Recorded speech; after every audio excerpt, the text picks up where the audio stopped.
Well, I have said this before, but I've always thought that Rishi Sunak actually comes across as quite a nice fellow, a decent geezer.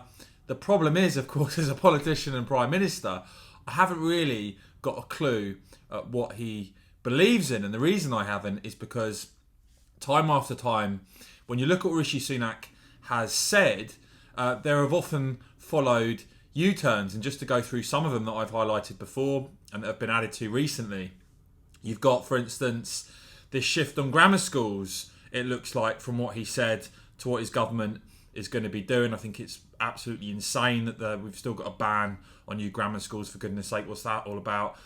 There were plans, of course, to charge patients for missing GP appointments. That looks to now have been ditched. He said he was in favour of fracking if it had local consent. And instead, we've got a ban on fracking, which I also think is insane. And there was talk, of course, of a Brexit delivery unit. Doesn't look like that's going to be happening either. And that looks to have been followed up with a further 2 U-turns. First of all, when it comes to onshore wind, it looks like the government are going to now allow new wind farms to be built if local support can be demonstrated. Why that can't be the same approach on fracking, I don't know, particularly if locals get energy costs reduced.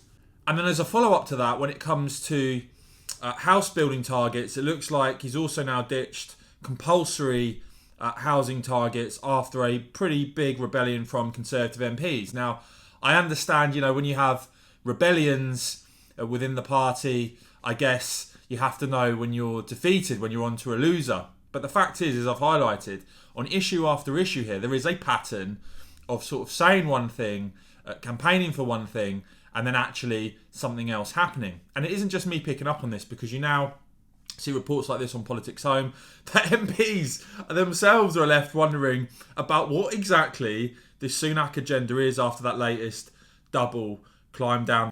And you've got a senior Conservative MP there and former minister telling Politics Home didn't have a fully fledged policy agenda or overarching strategy for government. Now, if I was a Conservative MP, I would find that pretty worrying. And I just do think, when you look back now, I wonder how many Conservative MPs think it was a mistake, an error, to get rid of Boris and then Truss.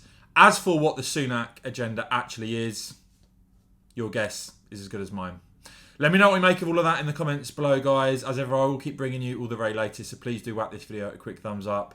And of course, as ever, cheers for watching.